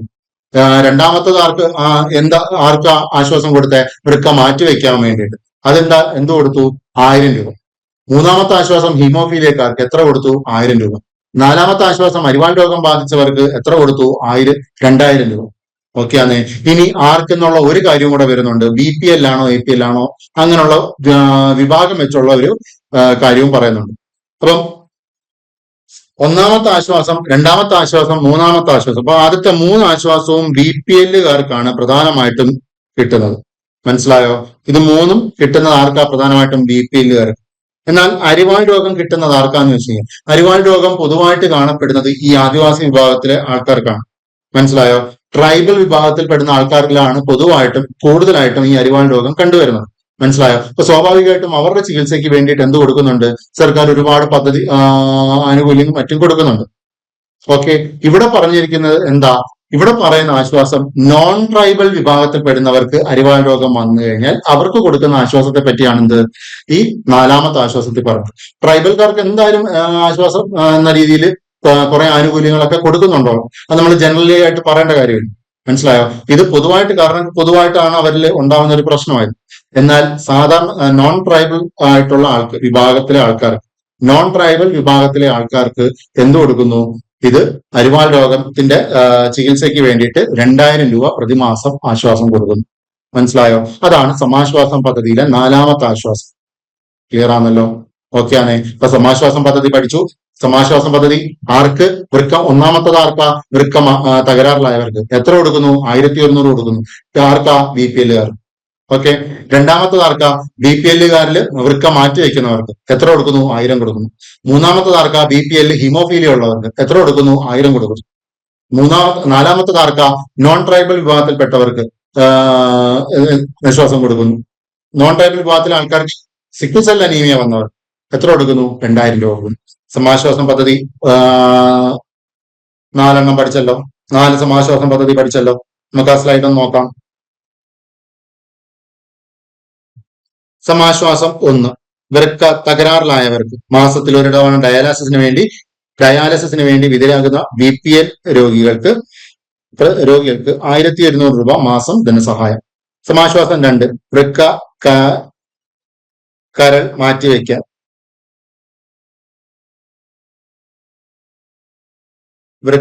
കരൾ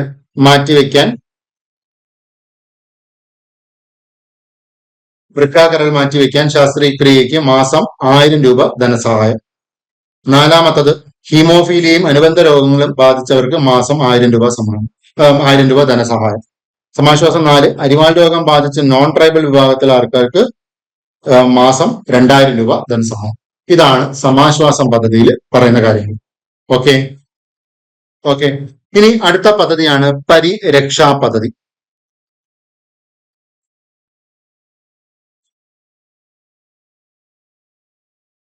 പരിരക്ഷാ പദ്ധതി. ഓക്കെ, പരിരക്ഷാ പദ്ധതി ഓക്കെ ആണല്ലോ. ആർക്ക് നൽകുന്നു എന്ന് വെച്ച് കഴിഞ്ഞാൽ ആർക്ക് നൽകുന്നു? ഭിന്നശേഷിക്കാർക്ക് നൽകുന്നു. ആർക്ക് നൽകുന്നു? ഭിന്നശേഷിക്കാരെ രക്ഷിക്കുന്ന പദ്ധതിയാണ്, ഇല്ലയോ? പരിരക്ഷ. ആർക്ക് രക്ഷ കൊടുക്കുന്നു? ഭിന്നശേഷിക്കാർക്ക് രക്ഷ കൊടുക്കുന്നു. എവിടുന്ന് കൊടുക്കുന്നു? അടിയന്തര സാഹചര്യങ്ങളിൽ നിന്ന്.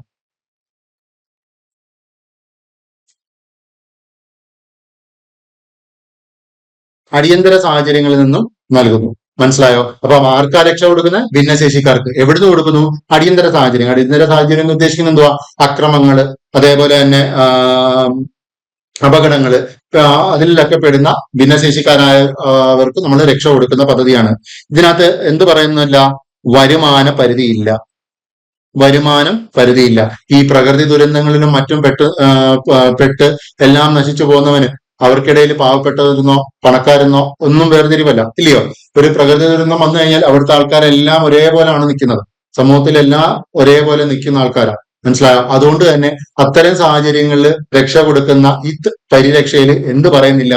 വരുമാന പരിധിയെ കുറിച്ചൊന്നും പറയുന്നില്ല. ഇപ്പൊ വരുമാന പരിധി ഇല്ല. ഓക്കെ, ഇനി എന്ത് രക്ഷയാ കൊടുക്കുന്നേ? എന്ത് സഹായമാ കൊടുക്കുന്നേ?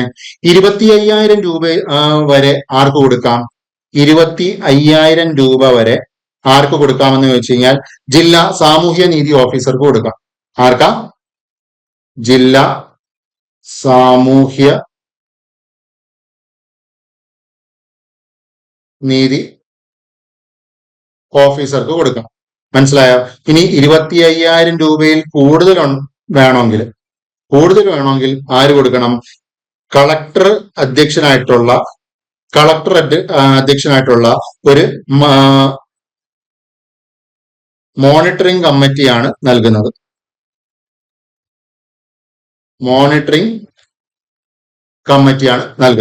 മനസ്സിലായോ? അപ്പൊ 25,000 രൂപ വരെ ആർക്ക് കൊടുക്കാം?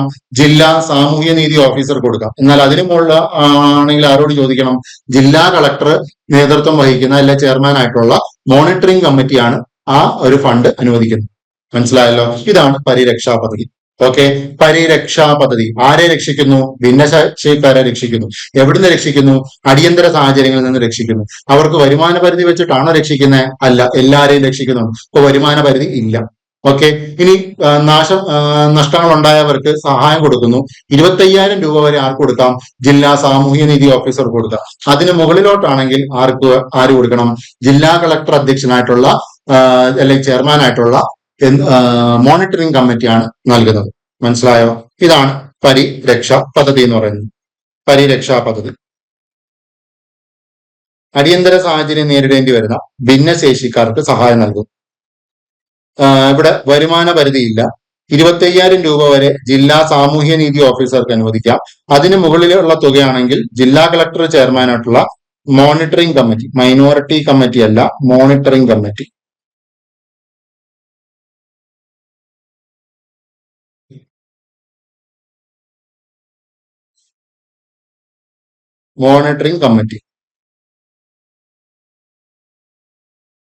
ഓക്കെ ആണല്ലോ.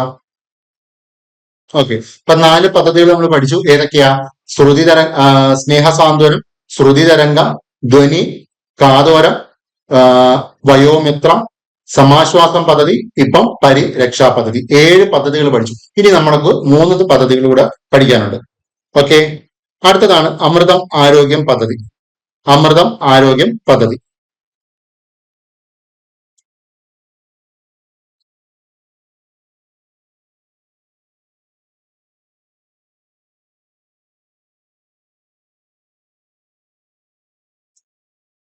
അമൃതം ആരോഗ്യം പദ്ധതി. ഓക്കെ ആണല്ലോ. എന്താ പദ്ധതി? ജീവിതശൈലി രോഗം ഉള്ള ജീവിത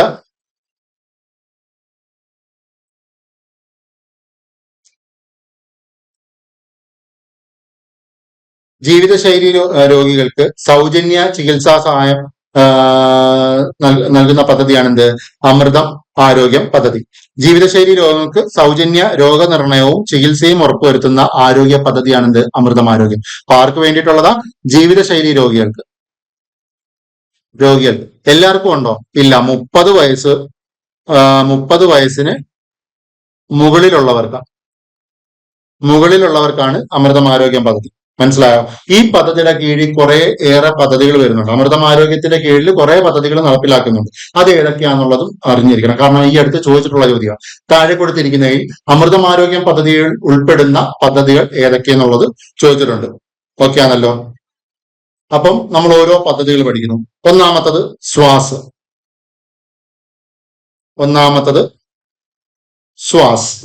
ശ്വാസ് എന്തുവാ? ശ്വാസകോശം, ശ്വസനം, ശ്വസനം, ശ്വാസകോശം, അങ്ങനെ ഓർത്താൽ മതി. അപ്പം ശ്വാസകോശ സംബന്ധമായ രോഗങ്ങൾക്ക്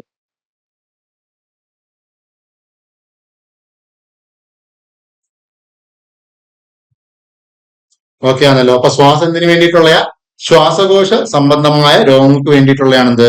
ശ്വാസം എന്ന് പറയുന്നത്. ഓക്കെ, ഇനി അടുത്ത നയനാമൃതം. നയനം കണ്ണ്, അമൃതം മധുരം എന്നൊക്കെ അർത്ഥം വരുന്ന നമുക്ക് നോക്കാം. അപ്പൊ നയനാമൃതം കണ്ണുമായിട്ട് ബന്ധപ്പെട്ടത് ഇല്ലയോ? എന്തുവാ? ഈ പ്രമേഹ രോഗികൾക്ക് കാഴ്ചയുമായിട്ട് ബന്ധപ്പെട്ട പ്രശ്നങ്ങളൊക്കെ ഉണ്ടാവും. മനസ്സിലായോ? അത് തിരിച്ചറിയാനും അതുമായിട്ട് ബന്ധപ്പെട്ട ചികിത്സയ്ക്കും ഒക്കെ കൊടുക്കുന്ന പദ്ധതിയാണിത് നയനാമൃതം എന്ന് പറയുന്നത്. മനസ്സിലായോ? ഇപ്പൊ പ്രമേഹം ഉള്ളവർക്ക് എന്തും കാഴ്ച മങ്ങുന്നു. ഓക്കെ, അപ്പൊ പ്രമേഹവും കാഴ്ചമങ്ങലും ഒക്കെ പ്രശ്നം ഒരുമിച്ച് വരുന്നവർക്ക് കൊടുക്കുന്ന പദ്ധതിയാണ് നയനാമൃതം എന്ന് പറയുന്നത്. ഓക്കെ ആണല്ലോ. ഇനി അടുത്ത വരുന്നതാണ് പാദസ്പർശം.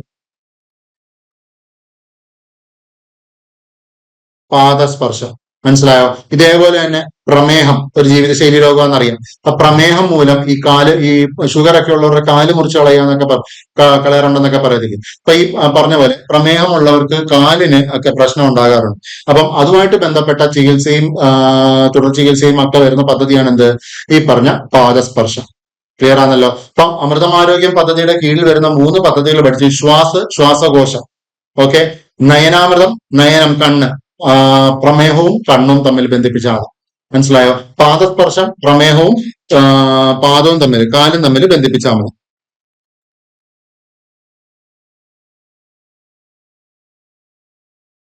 ഓക്കെ, ഇനി അടുത്ത സിരസ് എന്ന് പറഞ്ഞാൽ നമ്മുടെ തലച്ചോറ് വെച്ചൊന്ന് കണക്ട് ചെയ്യുന്നതാണ്. തലച്ചോറുമായിട്ട് ബന്ധപ്പെട്ട് വരുന്ന ഒരു പ്രശ്നമാണ് എന്ത്? പക്ഷാഘാതം അല്ലയോ? സ്ട്രോക്ക് എന്ന് പറയുന്നത്. അപ്പം അതുമായിട്ട് ബന്ധപ്പെട്ട ഒരു ബോധവൽക്കരണ പദ്ധതിയാണ് എന്ത്? സിരസ് എന്ന് പറയുന്നത്. മനസ്സിലായോ? അപ്പൊ സിരസ് എന്താന്ന് വെച്ച് കഴിഞ്ഞാൽ സ്ട്രോക്കുമായിട്ട് ബന്ധപ്പെട്ടാന്ന് ഓർത്താൽ മതി. സിരസ്, സ്ട്രോക്ക്. ഓക്കെ, ഇനി വിബ്ജിയോർ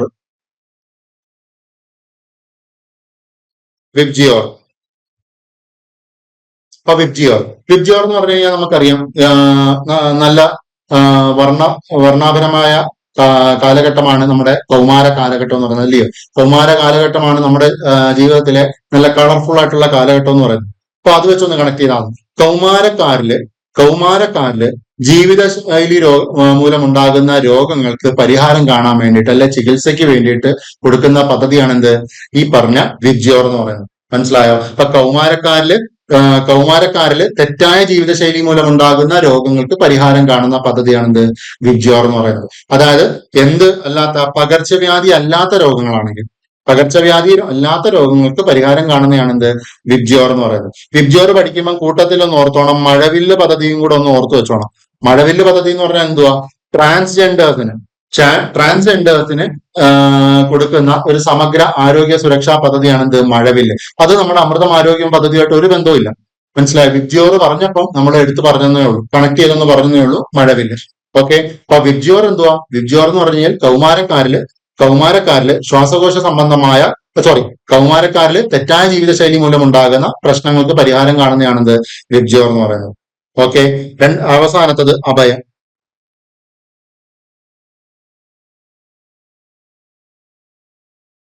അഭയം പദ്ധതി. ഈ അഭയം പദ്ധതി എന്ന് പറഞ്ഞു കഴിഞ്ഞാൽ പാലിയേറ്റീവ് കീമോതെറാപ്പി യൂണിറ്റ് തുടങ്ങുന്ന പദ്ധതിയാണ്. അതായത് നമ്മുടെ ജില്ലാ ആശുപത്രികളിലൊക്കെ ഈ ഡോക്ടർമാര് ഈ കീമോതെറാപ്പി യൂണിറ്റ് തുടങ്ങുന്ന ഒരു സംവിധാനമാണെന്ത് അഭയം പദ്ധതി. അതിനു വേണ്ടിയിട്ട് ഒരു ജില്ലാ ആശുപത്രിയിൽ നിന്ന് ഡോക്ടർമാരെ സെലക്ട് ചെയ്തിട്ട് അവർക്ക് RCCയിൽ കൊണ്ട് ട്രെയിനിങ് കൊടുക്കും. മനസ്സിലായി? RCCയിലൊക്കെ വെച്ച് ട്രെയിനിങ് നടത്തിയിട്ട് എന്ത് ചെയ്യും? പിന്നീട് അവരുടെ നേതൃത്വത്തിൽ ആ ജില്ലാ ആശുപത്രികളിൽ ഒരു പാലിയേറ്റീവ് കീമോതെറാപ്പി യൂണിറ്റ് തുടങ്ങുന്ന ഒരു പദ്ധതിയാണ് എന്ത് ഈ പറഞ്ഞ അഭയം പദ്ധതി എന്ന് പറയുന്നത്. ക്ലിയർ ആണല്ലോ? അപ്പൊ അതെന്തുമായിട്ട് ബന്ധപ്പെട്ടയാ? Palliative chemotherapy unit.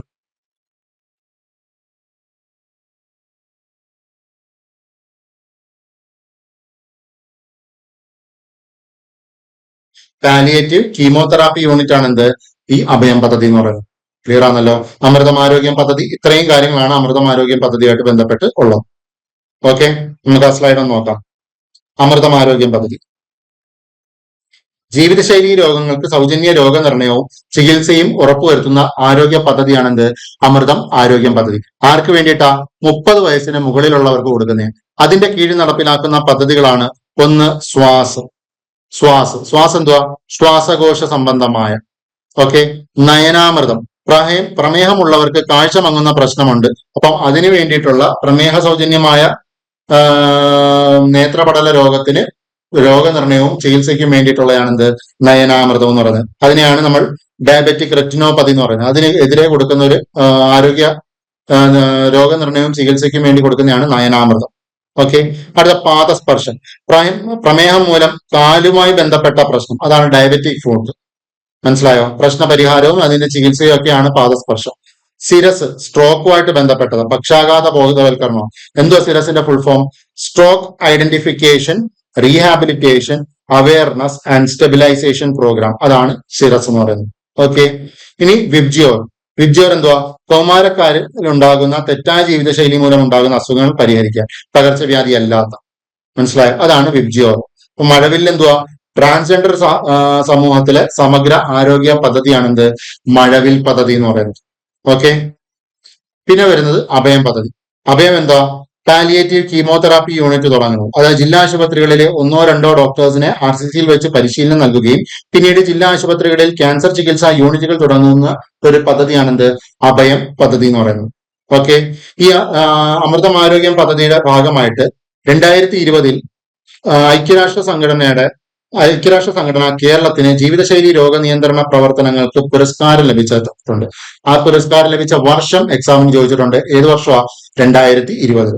ഓക്കെ, ഐക്യരാഷ്ട്ര സംഘടന കേരളത്തിന് ജീവിതശൈലി രോഗനിയന്ത്രണ പ്രവർത്തനങ്ങൾക്ക് വേണ്ടിയിട്ട് എന്ത് കൊടുത്തു? പുരസ്കാരം കൊടുത്തു. ഏത് വർഷം? 2022. ഓക്കെ, 2022.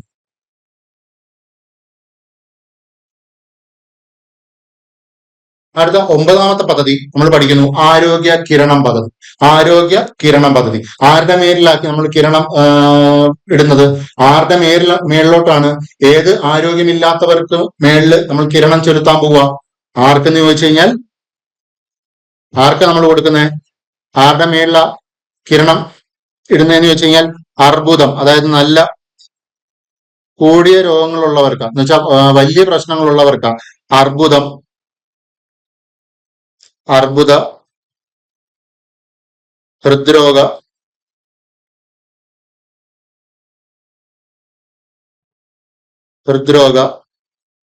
വൃക്ക, മസ്തിഷ്ക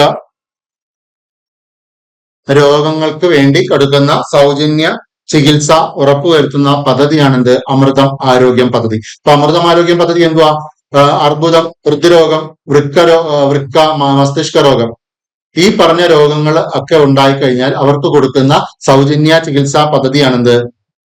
അമൃതം ആരോഗ്യം പദ്ധതി എന്ന് പറയുന്നത്. ഓക്കെ, ഇത് ആർക്കാ കൊടുക്കുന്നേ? 18 വയസ്സിന് താഴെയുള്ളവർ. ഞാൻ താഴെന്നേ പറഞ്ഞോളൂ, APL എന്നോ BPL എന്നോ ഒന്നും പറഞ്ഞില്ല. 18 വയസ്സ്, APL BPL വ്യത്യാസമില്ലാതെ 18 വയസ്സിന് താഴെ ഉള്ള കുട്ടികൾക്ക് അർബുദ, ഹൃദ്രോഗ, വൃക്ക, മസ്തിഷ്ക രോഗങ്ങൾക്കെതിരെ കൊടുക്കുന്ന അവർക്ക് അതിനുവേണ്ടി കൊടുക്കുന്ന ചികിത്സ, സൗജന്യ ചികിത്സ ഉറപ്പുവരുത്തുന്ന പദ്ധതിയാണെന്ത്? ആരോഗ്യ കിരണം എന്ന് പറയുന്നത്. മനസ്സിലായോ? ഇത് എന്ന് മുതൽ നടപ്പിലാക്കിയെന്ന് വെച്ച് കഴിഞ്ഞാൽ 2022 നവംബർ മുതലാണ് ആരോഗ്യ കിരണം നടപ്പിലാക്കാൻ തുടങ്ങിയത്. ഓക്കെ, ഇതാരാ നടപ്പിലാക്കുന്നത്? State health agency. സ്റ്റേറ്റ്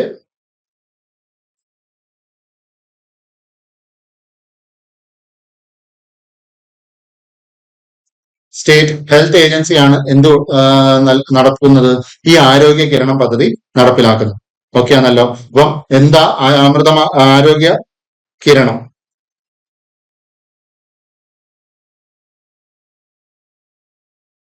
ആരോഗ്യ കിരണം പദ്ധതി എന്തുവാ? അർബുദ, ഹൃദ്രോഗ, വൃക്ക, മസ്തിഷ്ക രോഗങ്ങൾ ബാധിച്ചിട്ടുള്ള APL BPL വ്യത്യാസമില്ലാതെയുള്ള 18 വയസ്സിന് താഴെയുള്ള കുട്ടികൾക്ക് സൗജന്യമായി ചികിത്സ ഉറപ്പുവരുത്തുന്ന പദ്ധതിയാണെന്ത്? ആരോഗ്യ കിരണം പദ്ധതി എന്ന് പറയുന്നത്. എന്ന് മുതൽ നടപ്പിലാക്കി എന്ന് വെച്ചാൽ 2022 നവംബർ മുതൽ നടപ്പിലാക്കി. ആര് നടപ്പിലാക്കുന്നു? സ്റ്റേറ്റ് ഹെൽത്ത് ഡിപ്പാർട്ട്മെന്റ് അല്ലെ സ്റ്റേറ്റ് ഹെൽത്ത് ഏജൻസി നടപ്പിലാക്കുന്ന പദ്ധതിയാണെന്ത്? ഈ പറഞ്ഞ ആരോഗ്യ കിരണം എന്ന് പറയുന്നത്. ഓക്കെ ആണല്ലോ. നമുക്ക് സ്ലൈഡ് ഒന്ന് നോക്കാം. സംസ്ഥാനത്ത് APL BPL വ്യത്യാസമില്ലാതെ 18 വയസ്സിന് താഴെയുള്ള അർബുദ, ഹൃദ്രോഗ, വൃക്ക, മസ്തിഷ്ക രോഗം ഉൾപ്പെടെയുള്ള രോഗികൾക്ക് സൗജന്യ ചികിത്സ ഉറപ്പുവെക്കുന്ന പദ്ധതി 2022 നവംബർ 1 മുതൽ ആരംഭിച്ചതാണ്. സ്റ്റേറ്റ് ഹെൽത്ത് ഏജൻസി മുഖേന നടപ്പിലാക്കുന്ന പദ്ധതിയാണെന്ത്? ആരോഗ്യ കിരണം പദ്ധതി എന്ന് പറയുന്നത്. ഓക്കെ, ഇനി ഏറ്റവും അവസാനം നമ്മൾ പഠിക്കുന്ന ചെറിയൊരു പദ്ധതിയാണ് മിഠായി പദ്ധതി. കുട്ടികളിലെ പ്രമേഹ രോഗം തടയാൻ ആവിഷ്കരിച്ച പദ്ധതിയാണെന്ത്? മിഠായി പദ്ധതി എന്ന് പറയുന്നത്. പ്രത്യേകിച്ചും ഏത് കുട്ടികളുടെ എന്ന് ചോദിച്ചു കഴിഞ്ഞാൽ ടൈപ്പ് 1 പ്രമേഹം ബാധിച്ച കുട്ടികളുടെ.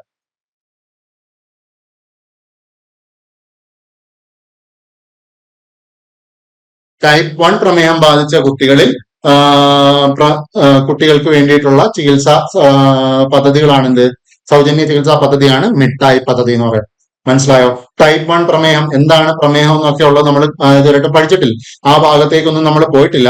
നമ്മൾ ഡിസ്കസ് ചെയ്യും. അതായത് ഗ്ലാൻസ്, ഹോർമോൺ ഒക്കെ പറയുമ്പോഴും ഒക്കെ നമ്മൾ പ്രമേഹം എന്താണെന്നൊക്കെ പറഞ്ഞു പോകും. മനസ്സിലായോ? അന്നേരം നമുക്ക് ഒന്നുകൂടെ ഈ പദ്ധതി പറയുന്നുണ്ട്. അന്നേരം ഞാൻ ഇത് വിശദീകരിക്കാം. എന്താണ് ടൈപ്പ് 1 പ്രമേഹം എന്ന് പറയുന്നത്? ജസ്റ്റ് തൽക്കാലം ഇത്രയും മാത്രം ഓർത്തിരിക്കുക. പ്രമേഹം എന്ന് പറയുന്നത് എന്തുവാ? രക്തത്തിലെ ഗ്ലൂക്കോസിന്റെ അളവ് കൂടുന്ന അവസ്ഥ, അല്ലെങ്കിൽ ഇൻസുലിൻ ഉൽപാദനം കുറയുന്ന അവസ്ഥ. ഇതാണ് പ്രമേഹം എന്ന് ഓർത്തിരിക്കുക. പ്രമേഹം 2 ടൈപ്പ് ഉണ്ട്. ടൈപ്പ് 1 പ്രമേഹവും ടൈപ്പ് 2 പ്രമേഹം. ടൈപ്പ് 1 പ്രധാനമായിട്ടും കുട്ടികളിലുമാണ് ഉണ്ടാവുന്നത്. അത്രയും കാര്യം തൽക്കാലം ഓർത്തിരുന്നതാണ്. മനസ്സിലായോ? എന്താണ് ടൈപ്പ് 1 പ്രമേഹം എന്നുള്ളത് ഞാൻ വിശദമായിട്ട് നമ്മുടെ എൻഡോക്രൈൻ സിസ്റ്റം ഒക്കെ പഠിക്കുമ്പോൾ അതിനകത്ത് നമ്മൾ ഈ ഭാഗമൊക്കെ വരും. അന്നേരം നമ്മളിത് പറയുന്നുണ്ട്. ഓക്കെ, അപ്പൊ മിഠായി പദ്ധതി ആർക്ക് വേണ്ടിയിട്ടാ? കുട്ടികളിലെ ടൈപ്പ് 1 പ്രമേഹം തടയാൻ വേണ്ടിയിട്ടുള്ള പദ്ധതിയാണെന്ത്? മിഠായി പദ്ധതി എന്ന് പറയും. ഓക്കെ ആണല്ലോ. അത് ഓർത്ത് വെച്ചേക്കണം. ക്ലിയർ? അപ്പം നമ്മൾ 10 പദ്ധതികളാണ് ഇവിടെ നമ്മൾ പറഞ്ഞു കഴിഞ്ഞത്. ഓക്കെ, 10 പദ്ധതികൾ ഒറ്റ തവണ ഇത് കേൾക്കുക, ഒറ്റ തവണ കേട്ട് മനസ്സിരുത്തി ഒറ്റ തവണ വായിക്കുക. പിന്നീട് ഇത് നോക്കണ്ട. മനസ്സ് നമുക്ക് പറയാവുന്നതായി ചോദ്യങ്ങൾക്കെല്ലാം ഉത്തരം. സ്നേഹസാന്ത്വനം, ആർക്ക് സാന്ത്വനം കൊടുക്കുന്നു? എന്ത് സാന്ത്വനം കൊടുക്കുന്നു? ഉത്തരങ്ങൾ നിങ്ങളുടെ മനസ്സിൽ വരണം. ഞാൻ ചോദ്യങ്ങൾ മാത്രമേ ഇപ്പൊ ചോദിക്കത്തുള്ളൂ. ഉത്തരങ്ങൾ നിങ്ങളുടെ മനസ്സിൽ വരണം. മനസ്സിലായോ? ആർക്ക് സാന്ത്വനം കൊടുക്കുന്നു? എന്ത് സാന്ത്വനം കൊടുക്കുന്നു? പിന്നെ ശ്രുതി തരംഗം. ഓക്കെ ആണേ. എന്താണ് ആ പദ്ധതി? ആർക്കാണ് ആ പദ്ധതി? അതിൽ നിന്ന് കിട്ടുന്ന ബോണസ് എന്താണ്? ഓക്കെ, ഇനി അതിനുശേഷമുള്ള തുടർ ചികിത്സ ഏത് പദ്ധതിയിൽ വരും? ഓക്കെ, അടുത്ത ചോദ്യം, ധ്വനിയും ശ്രുതി തരംഗവും കമ്പൈൻ ചെയ്ത് നടപ്പിലാക്കിയ പദ്ധതി കാതോരം. ആ കാതോരത്തിൽ കോമൺ ആയിട്ട് നമ്മൾ എങ്ങനെ പറയുന്നു? കേൾവി വൈകല്യം എന്ന് മാത്രം പറയുന്നു. ഓക്കെ, അതാര് നടപ്പിലാക്കി എന്നുള്ളതൊക്കെ നമ്മൾ പറഞ്ഞു കഴിഞ്ഞു. പിന്നെ നമ്മൾ സമാശ്വാസം, വയോമിത്രം, ഏത് മിത്രത്തെ പറ്റി, ആ മിത്രത്തെ എന്താണ് കൊടുക്കുന്നത്, ഈ വയോമിത്രത്തിൽ എന്തൊക്കെ ബോണസുകൾ കൊടുക്കുന്നു. ഓക്കെ ആണല്ലോ. അടുത്ത ചോദ്യങ്ങൾ. സമാശ്വാസം പദ്ധതി. ഒന്നാമത്തെ ആശ്വാസമാർക്ക്, രണ്ടാമത്തെ ആശ്വാസമാർക്ക്, മൂന്നാമത്തെ ആശ്വാസമാർക്ക്, നാലാമത്തെ ആശ്വാസമാർക്ക്. ഓക്കെ, എന്താശ്വാസമാണ് 4 പേർക്കും കൊടുക്കുന്നത്? 4 പേർക്ക് 4 രീതിയിലുള്ള ആശ്വാസങ്ങൾ കൊടുക്കുന്നുണ്ട്. അത് ഏതൊക്കെയാണ്? BPL ആർക്കൊക്കെ, നോൺ ട്രൈബൽ ആയിട്ടുള്ള ആർക്കൊക്കെ, അതെല്ലാം ഓർത്തു വെച്ചോണം. ഓക്കെ, പിന്നീട് നമ്മൾ പറഞ്ഞത് പരിരക്ഷാ പദ്ധതി. ആരെ രക്ഷിക്കുന്ന പദ്ധതി? എവിടുന്ന് രക്ഷിക്കുന്നു? അവർക്ക് എന്തെങ്കിലും മാനദണ്ഡങ്ങൾ ഉണ്ടോ രക്ഷിക്കാൻ വേണ്ടിയിട്ട്? അല്ലെങ്കിൽ ധനസഹായം കൊടുക്കുന്നത് 25,000 രൂപയുള്ള വരെയുള്ള ധനസഹായം ആര് കൊടുക്കുന്നു? അതിനുശേഷമുള്ള ധനസഹായം ആര് കൊടുക്കുന്നു? ഇത്രയാണ് പരിരക്ഷയിൽ നിന്ന് നിങ്ങൾ കണ്ടെത്തേണ്ട ഉത്തരങ്ങൾ.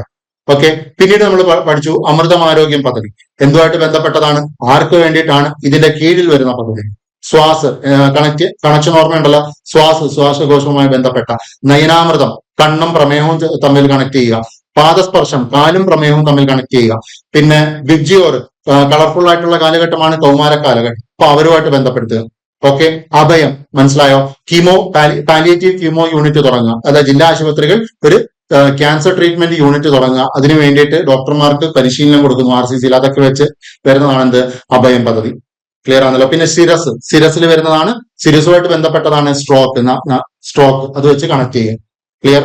പിന്നെ നമ്മൾ പഠിച്ചതാണ് ആരോഗ്യ കിരണം. ആർക്ക് ആരോഗ്യം കൊടുക്കുന്ന പദ്ധതിയാ? കഠിനമായിട്ടുള്ള ഈ രോഗങ്ങളൊക്കെ വന്നിട്ടുള്ള ഹൃദ്രോഗ, വൃക്ക, മസ്തിഷ്ക രോഗങ്ങൾക്കൊക്കെ ആരോഗ്യം കൊടുക്കുന്ന പദ്ധതി. ആർക്കാ കൊടുക്കുന്നത്? 18 APL BPL ഒന്നും വ്യത്യാസമില്ലാതെ 18-ന് താഴെയുള്ളവർ. എന്ന് മുതൽ കൊടുത്തു തുടങ്ങി ആര് കൊടുക്കുന്നു? ഓക്കെ ആണ്. ലാസ്റ്റ് പഠിച്ചത് മിഠായി പദ്ധതി. ഓക്കെ, പ്രമേഹം ബാധിച്ച കുട്ടികൾക്ക്. ഏത് പ്രമേഹം? ടൈപ്പ് 1 പ്രമേഹം ബാധിച്ച കുട്ടികൾ. ഓക്കെ ആണല്ലോ. അപ്പൊ 10 പദ്ധതികളാണ് നമ്മൾ ഇവിടെ പഠിച്ചത്. ഇനിയും അടുത്തൊരു 10 പദ്ധതികളുമായിട്ട് നമുക്ക് വീണ്ടും അടുത്ത ക്ലാസ്സിൽ കാണാം. അതുവരെ എല്ലാവരും ഇത് പഠിച്ച് സെറ്റാക്കുക. ഇത് പഠിച്ച് സെറ്റായി കഴിഞ്ഞാൽ അടുത്ത ഒരു 10 പദ്ധതികളുമായിട്ട് വീണ്ടും നമുക്ക് കാണാം. അതുവരെ എല്ലാവർക്കും നന്ദി.